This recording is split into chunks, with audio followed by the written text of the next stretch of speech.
భారతదేశంలో ఒక నది మొత్తం భౌగోళిక నియమాలకు వ్యతిరేకంగా అంటే వాలుకి వక్రంగా ప్రవహిస్తుందని ఎవరికైనా చెప్తే అసలు నమ్ముతారా? నిజంగా నమ్మడం కష్టమే. అవును కదా. లేదా ఆ గంగానదికి తనకంటూ సొంతంగా ఒక ఇమ్యూన్ సిస్టమ్ అంటే ఒక రోగ నిరోధక వ్యవస్థ ఉందంటే ఆశ్చర్యపోతాం. డీప్ డైవ్కి స్వాగతం.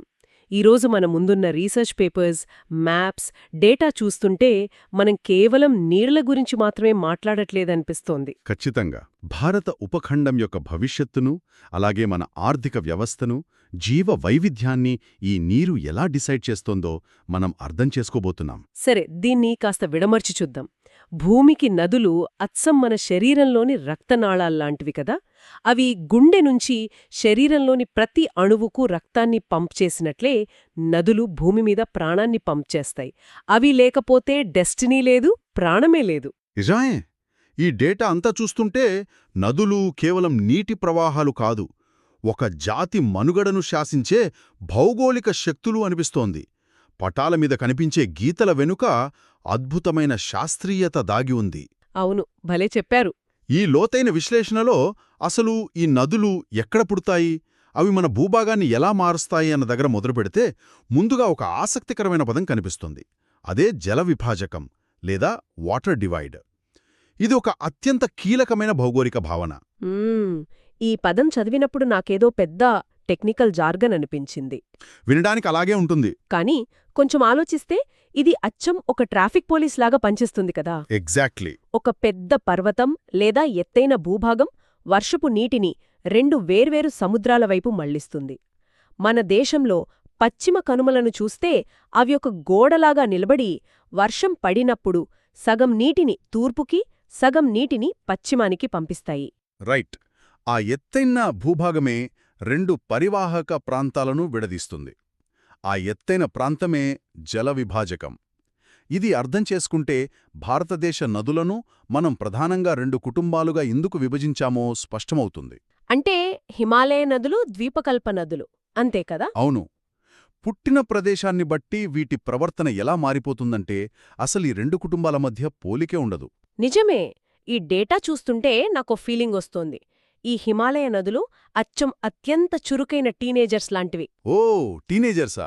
ఎలా? అంటే ఎప్పుడూ ఒకటే ఆవేశం, ఉరుకలు వేస్తూ చాలా అగ్రెసివ్గా ఉంటాయి. దొరికిన కఠినమైన రాళ్లనల్లా పగలగొడుతూ, మట్టిని, ఇసుకలు తోసుకుంటూ, విపరీతమైన మెలికలు తిరుగుతూ అడ్డదిడ్డంగా ప్రవహిస్తుంటాయి. ఆ పోలిక చాలా అద్భుతంగా సరిపోతుంది. కానీ ద్వీపకల్ప నదులు అలా కాదు. ఎప్పుడో సెటిల్ అయిపోయిన మన గ్రాండ్ పేరెంట్స్ లాగా, పరిణితి చెందిన పెద్దవారిలా ఒకే రొటీన్లో సైలెంట్గా వెళ్తుంటాయి. అవును. హిమాలయ నదులను టీనేజర్స్తో పోల్చడానికి ఒక సైంటిఫిక్ రీజన్ కూడా ఉంది. అవి యవ్వన దశలో ఉన్న జీవనదులు, అంటే పెరెనియల్ రివర్స్ అన్నమాట.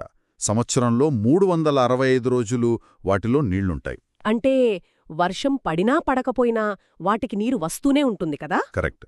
పైనున్న హిమానీ నదాలు అంటే గ్లేషియర్స్ కరుగుతూనే ఉంటాయి కాబట్టి నీటికి లోటుండదు. ఆ కంటిన్యూస్ ప్రవాహం, ఆ వేగం వల్లే అవి కొండలను నిలువుగా చీల్చుకుంటూ వెళ్లి లోతైన లోయల్ని సృష్టిస్తాయి. గార్జెస్ అంటారు కదా, అవి. భూమిని నిలువునా కోసేయడం వాటి నైజం. వావ్. మరి మన గ్రాండ్ పేరెంట్స్, అదే ద్వీపకల్ప నదుల పరిస్థితి? ఇవి కంప్లీట్గా డిఫరెంట్ కదా. అవును. ఇక్కడ మంచు కరగడానికి హిమాలయాలు లేవు కదా. ఇవి పూర్తిగా ఋతుపవనాలపై అంటే వర్షాలపైనే డిపెండ్ అవుతాయి. వేసవిలో వర్షాలు లేకపోతే పెద్ద నదుల్లో కూడా నీటి మట్టం పడిపోతుంది. కొన్ని అయితే పూర్తిగా సైలెంట్ అయిపోతాయి. అసలు ప్రవాహమే ఆగిపోతుందన్నమాట. అంతేకాదు, ఇవి ప్రవహించే భూభాగం చాలా పురాతనమైనది. లక్షలాది సంవత్సరాలుగా ప్రవహించి అవి తమ లోయలను ఎప్పుడో వెడల్పు చేసుకున్నాయి. కాబట్టి హిమాలయ నదుల్లాగా అవి భూమిని విపరీతంగా కోసేయవు. అంటే ప్రశాంతంగా వెళ్తాయన్నమాట. అవును. అవి లోతు తక్కువగా ఉండే పురాతన లోయల గుండా చాలా స్థిరంగా, ఆవేశం లేకుండా ప్రవహిస్తాయి. అంటే కొండలను కోసే ఈ ఆవేశపూరిత నదులు, సైలెంట్గా వెళ్లే ఆ పాత నదులు, ఇవి కేవలం నీటిని మోసుకెళ్లడమే కాకుండా భూమి మీద విచిత్రమైన డిజైన్స్ అంటే నమూనాలను గీస్తున్నాయి. ఖచ్చితంగా. మన సోర్సెస్లో డ్రైనేజ్ ప్యాటర్న్స్ అని కొన్ని పేర్లున్నాయి. వృక్షాకార నమూనాట. ఈ పేరు వినగానే నాకు మెదడులో ఉండే న్యూరాలజికల్ నెట్వర్క్ అంటే డెండ్రైట్స్ గుర్తొచ్చాయి. ఇక్కడ అత్యంత ఆకర్షణీయమైన విషయమేమిటంటే మీరు అన్నట్టు పైనుంచి శాటిలైట్ వ్యూలో చూస్తే అది అచ్చం నరాల వ్యవస్థలాగా లేదా ఒక పెద్ద చెట్టు కొమ్మల్లాగా కనిపిస్తుంది. ఓ, ఇదెలా ఏర్పడుతుంది అసలు? చుట్టుపక్కల భూభాగమంతా ఒకేలాంటి వాలు కలిగున్నప్పుడు ప్రధాన నదికి చిన్న చిన్న ఉపనదులన్నీ ఒకదానికొకటి కలిసి ఈ అద్భుతమైన చెట్టు ఆకారాన్ని సృష్టిస్తాయి. నదులు భూమిపైన గీసే ఈ నమూనాలు చూస్తుంటే భూమి తన లోపల ఉన్న భౌగోళిక నిర్మాణాన్ని నదుల ద్వారా డిస్ప్లే చేస్తున్నట్లు అనిపిస్తోంది. అబ్బా, భలే చెప్పారు. మరి ఆ జాలక నమూనా, ట్రెలిస్ ప్యాటర్న్ సంగతేంటి? నదులు 90 డిగ్రీల యాంగిల్లో కలుస్తాయా? అవును, కరెక్ట్గా 90 డిగ్రీల్లో. Wait, really? అసలు ప్రకృతిలో అంత ఖచ్చితమైన లంబకోణాలు ఎలా వస్తాయే అని నాకు భలే డౌటొచ్చింది. ఇక్కడే అసలైన భూగర్భ శాస్త్రముంది. చూడండి, భూమి లోపల ఒక లేయర్ కఠినమైన రాయి, దాని పక్కనే మృదువైన రాయి ఇలా సమాంతరంగా ఉన్నాయనుకుందాం. ఓకే. నది ప్రవహించేటప్పుడు దేన్ని ఈజీగా కోసుకుంటూ వెడుతుంది? ఆబ్వియస్లీ మృదువైన రాయిని కదా. ఎగ్జాక్ట్లీ. ప్రధాన నది ఒకవైపు వెళ్తుంటే ఉపనదులు ఆ మృదువైన రాళ్లగుండా దారి వెతుక్కుని ఆ తర్వాత కఠినమైన రాతిని కత్తిరించుకుని ప్రధాన నదిలో కరెక్ట్గా 90 డిగ్రీల కోణంలో కలుస్తాయి. వావ్, అసలు ఊహించలేము. పైనుంచి చూస్తే ఇదొక గ్రిడ్ లాగా లేదా కిటికీ జాలీలాగా కనిపిస్తుంది. శిలల కాఠిన్యం ప్రవాహ మార్గాన్ని ఎలా నిర్దేశిస్తుందో చెప్పడానికిదొక పర్ఫెక్ట్ ఎగ్జాంపుల్. అంటే నీరు ఎప్పుడు తక్కువ రెసిస్టెన్స్ ఉన్న దారిని వెతుక్కుంటుందన్నమాట. ఆ రాళ్ల అమరికే నది రూట్ని డిసైడ్ చేస్తుంది. అవును. ఇక రాళ్ల మధ్య పగుళ్లున్న భూభాగాల్లో దీర్ఘచతురస్రాకార నమూనా ఫామ్ అవుతుందని, అలాగే ఒకే ఎత్తైన కొండ లేదా పర్వతం మధ్యలో నుండి పుట్టి అన్ని దిశలకు సైకిల్ చక్ర ఆకులలాగా వెళ్లే వ్యాసార్ధ నమూనా, రేడియల్ ప్యాటర్న్ కూడా ఉందని మన ఆధారాలు చెబుతున్నాయి. కరెక్ట్. ఇవి చూస్తుంటే వాటర్ ఒక అద్భుతమైన శిల్పిలాగా అనిపిస్తోంది కదా. ఏ నమూనా తీసుకున్నా దానికి వెనక ఉన్నది భూగర్భ భౌతిక శాస్త్రమే. ప్రకృతి తన కథను ఈ నదుల నమూనాల రూపంలో రాసిబడుతుంది.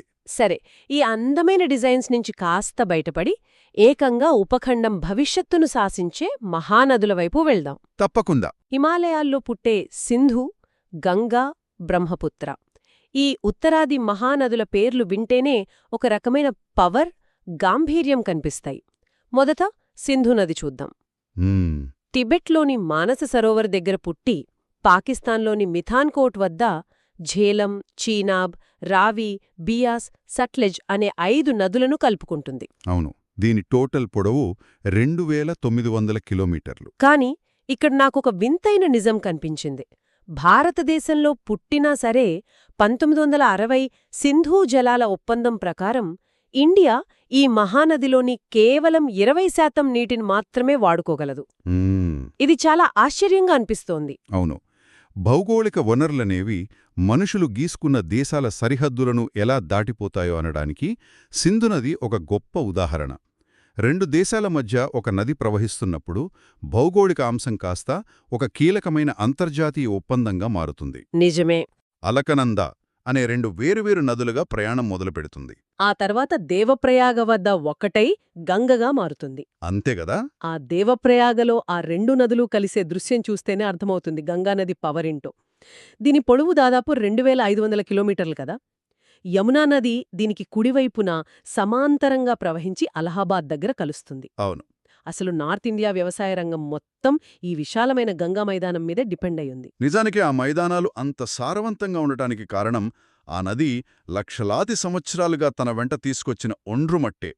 ఆ మట్టే ఉత్తర భారతదేశానికి వెన్నెముక లాంటిది. ఈ మహానదుల జాబితాలో నా దృష్టిని పూర్తిగా ఆకర్షించి నా బ్రెయిన్ని లాక్ చేసిన మరో నది బ్రహ్మపుత్ర. ఓ, బ్రహ్మపుత్ర. అవును, ఇది ఒక భౌగోళిక మిస్ట్రీలాగా ఉంది నాకు. టిబెట్లో సెంగ్పో అనే పేరుతో చాలా ప్రశాంతంగా ప్రవహిస్తుంది. కాని నామ్చా బార్వా అనే చోట సడన్గా ఒక యూటర్న్ తీసుకుని దిహాంగ్ అనే పేరుతో ఇండియాలోకి ఎంటర్ అవుతుంది. కరెక్ట్. ఇక్కడే నాకొక లాజిక్ అర్థం కాలేదు. గంగా, సింధు నదులతో పోలిస్తే బ్రహ్మపుత్ర నది అస్సాం మరియు బంగ్లాదేశ్లలో ప్రతి ఏడాది ఎందుకంత ఉగ్రరూపం దాల్చి విధ్వంసకర వరదలను సృష్టిస్తుంది? ఇది భౌగోళిక శాస్త్రంలో చాలా ముఖ్యమైన ప్రశ్న. దీనికి సమాధానం ఆ నది ప్రయాణించే 2 భిన్నమైన వాతావరణ పరిస్థితుల్లో దాగి ఉంది. అంటే వాతావరణం వల్ల నది మారుతుందా? అవును. చూడండి, టిబెట్ ప్రాంతంలో వాతావరణం ఎలా ఉంటుంది? చాలా చల్లగా, పొడిగా ఉంటుంది. వర్షాలు పెద్దగా ఉండవు. కాబట్టి అక్కడ నదిలో నీటి పరిమాణం తక్కువ, అది మోసుకొచ్చే మట్టి కూడా తక్కువే. చాలా ప్రశాంతంగా కనిపిస్తుంది. ఓకే. కానీ ఎప్పుడైతే ఆ నది యూటర్న్ తీసుకుని భారతదేశంలోకి, ముఖ్యంగా అస్సాం లోయలోకి వస్తోందో అక్కడ వాతావరణం పూర్తిగా రివర్సు. ఓ, అంటే వాతావరణం మారగానే నది క్యారెక్టర్ కూడా డ్రాస్టిక్గా మారిపోతుందన్నమాట. సరిగ్గా పట్టుకున్నారు. అస్సాం ప్రాంతంలో భారీ వర్షపాతం కురుస్తుంది. దీనివల్ల నదిలోకి అపారమైన నీరు సడన్గా వచ్చి చేరుతుంది. రైట్. ఆ నీటి ఫోర్సుకి కొండల్నుంచి విపరీతమైన ఇసక, ఒండ్రుమట్టిని నది తన వెంట లాక్కొస్తుంది. ఇంత మట్టి వచ్చేసరికి నది అడుగుభాగమంతా పూడిపోయి, లోతు తగ్గిపోయి, ఆ నీరు పట్టక పైకి పొంగుతుంది. అబ్బా. సో అందుకే వరదలొస్తాయన్నమాట. అవును. ఆ ఫోర్స్కి నది ఒకే కాలువగా కాకుండా ఏకంగా అల్లిన జడలాగా విడిపోయి ఊళ్లమీద పడుతుంది. దీన్నే బ్రేడెడ్ ఛానల్ అంటారు. తన మార్గాన్ని పదే పదే మార్చుకుంటుంది. అందుకే ప్రతి ఏడాది అంతటి వరదలొస్తాయి. షాకింగ్ అసలు. అలాగే మజులీ లాంటి ప్రపంచంలోనే అతిపెద్ద నదీ ద్వీపాలు ఫామ్ అవుతాయి. ఒకే నది, కానీ భూభాగం మారగానే ప్రశాంతమైన ప్రవాహం కాస్త ఒక విధ్వంసకర శక్తిగా మారుతుందన్నమాట. అంతే కదా. సరే, కొండలపైనుంచి ఉగ్రరూపం దాల్చే ఈ నదుల దగ్గరనుంచి కొద్దిగా కిందకు వచ్చేసి ప్రశాంతంగా ప్రవహించే మన పురాతన ధమనుల వైపు చూద్దాం. అవే మన ద్వీపకల్ప నదులు. మన ఆధారాల ప్రకారం గోదావరి, కృష్ణ, కావేరీ లాంటి మహానదులన్నీ పశ్చిమ కనుమల్లో పుట్టి తూర్పువైపు ప్రవహించి బంగాళాఖాతంలో కలుస్తాయి. అవును. ఎందుకంటే భారతదేశ ద్వీపకల్ప భూభాగమంతా పశ్చిమం నుంచి తూర్పువైపుకు వాలి ఉంది. ఒక పెద్ద స్లోప్ లాగా అన్నమాట. కరెక్ట్. ఇవన్నీ లక్షలాది సంవత్సరాలుగా అదే రూట్లో స్థిరంగా వెళుతూ అద్భుతమైన డెల్టాలను ఏర్పరిచాయి. ముఖ్యంగా ద్వీపకల్ప నదుల్లో అతిపెద్దదైన గోదావరి గురించి చెప్పాలంటే దీని సైజు, పొడవు చూసి దీన్ని దక్షిణ గంగా అని కూడా సగర్వంగా పిలుస్తారు. రైట్. నాసిక్ దగ్గర పుడుతుంది కదా. అవును. మహారాష్ట్రలోని నాసిక్ దగ్గర పుట్టే ఈ నది పొడవు 1500 కిలోమీటర్లు. ఈ మహానది కృష్ణా, కావేరీ నదులు ఏర్పర్చే డెల్టాలే దక్షిణ భారతదేశానికి అన్నపూర్ణలు. ఇదంతా పర్ఫెక్ట్గా సింక్ అయింది. కానీ నేను ఇందాక షో స్టార్టింగ్లో ఒక మాట అన్నాను. ఒక నది మొత్తం ప్రకృతి నియమాలకు వ్యతిరేకంగా వెళ్తుందని. నర్మదా, తపతీ నదులు అసలు ఈ తూర్పు స్లోప్ని ఎందుకు ఫాలో అవ్వట్లేదు? చాలా మంచి అబ్జర్వేషన్. మొత్తం ద్వీపకల్పమంతా తూర్పుకు వాలి ఉంటే ఈ రెండు నదులు మాత్రం వాలుకు వ్యతిరేకంగా పశ్చిమం వైపు వెళ్లి అరేబియా సముద్రంలో ఎందుకు కలుస్తున్నాయి? నీరు ఎప్పుడైనా ఎత్తునుంచి పల్లానికే కదా వెళ్ళాలి. ఇది నాకు చాలా కన్ఫ్యూజింగ్గా అనిపించింది. మీరు కన్ఫ్యూజ్ అవడంలో తప్పులేదు. పైకి చూస్తే ఇది ప్రకృతి నియమాలకు విరుద్ధమనిపిస్తుంది, కానీ భూగర్భశాస్త్రం ప్రకారం ఇది ఖచ్చితమైన పద్ధతిలోనే జరుగుతుంది. అవునా? అదెలా? భూమి వాలు తూర్పువైపే ఉంది. కాని ఇక్కడ పగులు లోయలు, అంటే రిఫ్ట్ వ్యాలీస్ అనే ఒక జియోలాజికల్ ఈవెంట్ జరిగింది. ఓ. వేలాది సంవత్సరాల క్రితం టెక్టోనిక్ పలకల కదలికల వల్ల భూమి పైపొరలు పగిలిపోయి మధ్యలో ఉన్న భూభాగం కిందికి కుంగిపోయి లోతైన కందకాలు ఏర్పడ్డాయి. అచ్చం భూమి మీద పెద్ద పగుళ్ళొచ్చినట్లనమాట. ఓహో, అర్థమైంది. అంటే చుట్టూ ఉన్న భూమి వాలు తూర్పువైపు ఉన్నా సరే నది వెళ్లే ఆ పర్టిక్యులర్ లోయ మాత్రం పశ్చిమం వైపు దారి చూపిస్తోందన్నమాట. ఎగ్జాక్ట్లీ. వాలు కంటే ఆ పగులు లోయే బలమైంది. వావ్. ఆ పగులు లోయ ఎటు తీసుకెళ్తే నీరటే వెళ్తుంది. ఆ పగుళ్ల వల్లే నర్మదా, తపతి పశ్చిమంగా ప్రవహిస్తున్నాయి. నర్మదా నది జబల్పూర్ దగ్గర పాలరాతి కొండల మధ్య నుంచి, అంటే మార్బల్ రాక్స్ గుండా ప్రవహిస్తూ సడన్గా కిందికి పడిపోయి సృష్టించే ధువాందార్ జలపాతాలు పర్యాటకులకు ఒక అద్భుతమైన అనుభూతినిస్తాయి. ఎప్పుడూ పరిగెత్తే ఈ నదుల గురించి, జలపాతాల గురించి మాట్లాడుకున్నాం కానీ ఒక్కసారి ఆగి ఎటూ కదలకుండా, ఏ అలికిడి లేకుండా నిశ్చలంగా ఉండే నీటి సోయగాల గురించి, అంటే సరస్సుల గురించి కూడా మాట్లాడుకోవాలి. తప్పకుండా. ఈ సోర్సెస్ చదువుతుంటే నాకనిపించిందేంటంటే ఈ సరస్సులు లేకపోతే అసలు టూరిజం లేదు కదా. నిజమే. డాల్ సరస్సు లేని శ్రీనగర్ని లేదా సరస్సు లేని నైనిటాల్ని ఎవరైనా ఊహించుకోగలరా? పర్యాటకులను అయస్కాంతంలా లాక్కెళ్లేదే ఆ సరస్సులు. దీన్ని మనం విశాల దృక్పథంతో చూస్తే సరస్సులంటే కేవలం పడవలు నడుపుకోవడానికి, అందమైన ఫోటోలు తీసుకోవడానికి మాత్రమే కావు. అవి ప్రకృతి సృష్టించిన అద్భుతమైన వాటర్ రెగ్యులేటర్ లాంటివి. పర్యావరణ వ్యవస్థలో వాటి పాత్ర చాలా కీలకమైనది. రెగ్యులేటర్లు అంటే వోల్టేజ్ని కంట్రోల్ చేసే స్టెబిలైజర్ లాగా ఈ సరస్సులు నీటిని కంట్రోల్ చేస్తాయా? సరిగ్గా చెప్పారు. భారీ వర్షాలొచ్చినప్పుడు నదులు పొంగి ఊర్ల మీద పడకుండా ఈ సరస్సులో ఆ అదనపు నీటిని తమలో నిలుపుకుని వరదలు రాకుండా ఆపుతాయి. ఓ అంటే బఫర్లాగా పనిచేస్తాయన్నమాట. అవును, మళ్లీ ఎండాకాలంలో కరువొచ్చినప్పుడు ఆ నీరు భూమిలోకి వెళ్లి భూగర్భ జలాలను పెంచుతుంది. జీవావరణాన్ని సమతుల్యంగా ఉంచడంలో ఇవి సైలెంట్గా పనిచేస్తాయి. ఇక ఇవి ఎలా ఏర్పడ్డాయి అనేది చూస్తే చాలా రకాలున్నాయి. ఇక్కడే ఒక ఫ్యాసినేటింగ్ పాయింట్ చూశాను. నదులు బాగా మెలికలు తిరుగుతూ ప్రవహించేటప్పుడు ఒక దశలో ఆ మెలిక తెగిపోయి విడిగా ఏర్పడిపోతోందట. ఎద్దుమెడకు వేసే కాడి ఆకారంలో ఉంటాయి గాబట్టి వాటిని ఆక్స్ బో సరస్సులు అంటారనుంది. అవును, ఆక్స్బౌల్ లేక్స్. అలాగే సముద్రపు అలల వల్ల తీర ప్రాంతాల్లో ఇసుకమేటలు వేసి ఏర్పడే ఉప్పునీటి సరస్సులు కూడా ఉంటాయి. ఒడిషాలోని చిల్కా, ఆంధ్రలోని పులికాట్లాంటిది. ఇక రాజస్థాన్లో అయితే ఉప్పును తయారు చేయడానికే ఉపయోగపడే సాంబార సరస్సు కూడా ఉంది. వీటన్నింటికంటే భిన్నమైనది కాశ్మీర్లోని ఊలార్ సరస్సు.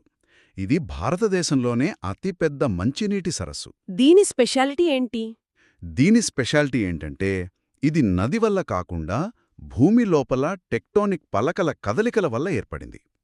భూమి షేకై ఇంత భారీ మంచినీటి సరస్సు ఏర్పడటం ఒక అద్భుతం. ఇవి జలవిద్యుత్ ఉత్పత్తికి, జలచరాల మనుగడకు ఎంతగానో ఉపయోగపడతాయి. ఇవన్నీ వింటుంటే భూమి తనంతట తాను ఎంత పర్ఫెక్ట్గా ఒక సిస్టమ్ని డిజైన్ చేసుకుందో అర్థమవుతోంది కదా. అవును, చాలా అద్భుతమైన వ్యవస్థ. నదులు, సరస్సులు ఇవెంతటి అద్భుతాలో చూశాం. కాని ఈ ప్రకృతి అద్భుతాలకు మన వల్ల ఎదురవుతున్న అతిపెద్ద ముప్పు గురించి మనమిప్పుడు ఖచ్చితంగా చర్చిద్దాం. చాలా ముఖ్యమైన టాపిక్. మానవ నాగరికతలు ఎప్పుడూ నదీ తీరాల్లోనే పుట్టాయి, వర్ధిల్లాయి. నీటిపారుదలకైనా, నావిగేషన్కైనా, పవర్ జనరేషన్కైనా ఆ నదుల మీదే ఆధారపడ్డాం. కాని మనమా జీవనాధారాలకు తిరిగేమిస్తున్నాం? ఇది మానవాళికి ఒక పెద్ద హెచ్చరిక లాంటిది. పెరుగుతున్న జనాభా, అడ్డు అదుపులేని పట్టణీకరణ, పారిశ్రామికీకరణ వల్ల నదుల్లో విపరీతమైన కాలుష్యం చేరుతోంది. అవును కదా. పరిశ్రమల నుంచి వచ్చే భయంకరమైన రసాయన వ్యర్థాలు, నగరాల నుంచి వచ్చే మురుగునీరు ఏమాత్రం ట్రీట్మెంట్ లేకుండా నేరుగా నదుల్లోకి వదిలేస్తున్నారు. దీనివల్ల వాటి నాణ్యత పూర్తిగా దెబ్బతింతోంది. మనం ఆధారపడుతున్న వనరులనే మన చేతులతో నాశనం చేసుకుంటున్నాం. ఇక్కడే నాకు ఒక అద్భుతమైన, దాదాపు మిరాకిల్ అనిపించే ఫ్యాక్ట్ కనిపించింది. గంగానదికి తనను తాను శుభ్రం చేసుకునే స్వీయ శుద్ధి సామర్థ్యం ఉందట. అంటే నేను ముందే చెప్పినట్లు దానికంటూ ఒక రోగనిరోధక వ్యవస్థ లాంటిది ఉందన్నమాట. ఈ డేటా ప్రకారం గంగానదిలో తగినంత నీటి ప్రవాహం ఉంటే గనక ఒక నగరం నుంచి ఎంత మురుగు అందులో కలిసినా కేవలం 20 కిలోమీటర్ల వ్యవధిలోనే ఆ నది ఆ కాలుష్యాన్ని పలుచన చేసి తనను తాను పూర్తిగా శుభ్రం చేసుకోగలదట. అవును, అది పూర్తిగా వాస్తవం. డైల్యూషన్ ద్వారా తనను తాను క్లీన్ చేసుకునే కెపాసిటీ ఆ నదికి సహజంగానే ఉంది. కాని ఆ సామర్థ్యానికి ఒక లిమిట్ ఉంటుంది గదా. రైట్. ఇప్పుడు మనం వదులుతున్న విపరీతమైన కాలుష్యం ముందు ఆ వ్యవస్థ కూడా ఫెయిలైపోతోంది.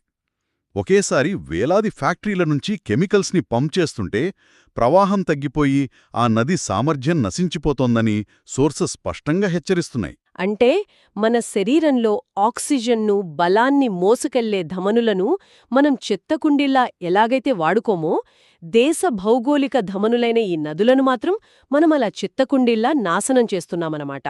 ఇది ప్రతి ఒక్కరం ఆలోచించాల్సిన చేదు నిజం. నిజమే. దీనిని అరికట్టడానికి ప్రభుత్వాలు national river conservation plan, Ganga action plan వంటి చర్యలు మొదలుపెట్టాయి. కాని ఇది కేవలం ప్రభుత్వాలు, చట్టాలు చేస్తే అయ్యే పని కాదు. దేశం యొక్క భౌగోళిక రూపాన్ని తీర్చిదిద్దడం దగ్గర్నుంచి మన వ్యవసాయాన్ని, ఆర్థిక పరిస్థితిని, జీవజాలాన్ని నిలబెడుతున్నది ఈ నదులే. వాటి పట్ల సమాజం ఆలోచనా విధానంలో మార్పు రావాలి. వాటిని సంరక్షించుకోవాల్సిన బాధ్యత పూర్తిగా ప్రతి ఒక్కరి మీద ఉంది. ఈ లోతైన విశ్లేషణలో మనం డేటా ఆధారంగా ఒక పెద్ద ప్రయాణమే చేశాం. నదులు అంటే కేవలం మ్యాప్ మీద గీతలు కావని, అవి దేశ డెస్టినీ అని అర్థం చేసుకున్నాం. అవును. మంచుకొండల్లో పుట్టి రాళ్లను చీల్చుకొచ్చే ఆవేశపూరిత హిమాలయ నదుల నుండి కిటికీ జాలిల్లాగా భూమిలోపలి నిర్మాణాన్ని చూపిస్తూ ప్రవహించే ప్యాటర్న్స్ చూశాం. పగులు లోయల వల్ల స్లోప్కి రివర్స్లో వెళ్లే నర్మదా గురించి, వరదలను ఆపే సరస్సుల గురించి, అలాగే కాలుష్యంతో ఉక్కిరి బిక్కిరి అవుతూ తన స్వీయ శుద్ధి సామర్థ్యాన్ని కోల్పోతున్న గంగమ్మ దాకా అన్నీ విశ్లేషించాం. అయితే ముగించే ముందు ఒక కఠోరమైన వాస్తవాన్ని మనం గమనించాలి. ఈ హిమాలయ నదులన్నింటికీ ప్రాణం అక్కడున్న గ్లేషియర్స్ అంటే మంచుకొండలే. అవును కదా. రేపు వాతావరణ మార్పుల వల్ల ఆ గ్లేషియర్స్ అన్నీ వేగంగా కరిగిపోతున్నాయి. ఈ భూమి మీద ఉన్న మొత్తం నీటిలో మానవుల వాడకానికి అందుబాటులో ఉన్న మంచినీరు కేవలం 1% మాత్రమే. రేపు ఆ గ్లేషియర్స్ పూర్తిగా కరిగిపోయి జీవనదులైన ఈ ఉత్తరాది మహానదుల ప్రవాహమే ఆగిపోతే ఏంటి పరిస్థితి? భూమికి ప్రాణం పోసే ఈ భౌగోళిక రక్తనాళాలెండిపోతే మన జీవనం, మన నాగరికత ఏమైపోతుంది? అసలు రేపటి మన నీటి భవిష్యత్తు ఏంటి? ఇది భవిష్యత్తు గురించి ప్రతి ఒక్కరిని తొలిచేస్తున్న అత్యవసరమైన ప్రశ్న. ఈ ఆలోచనతో ఈనాటి డీప్ డైవ్ ముగిస్తున్నాం. విన్నందుకు ధన్యవాదాలు. మళ్ళీ కలుద్దాం.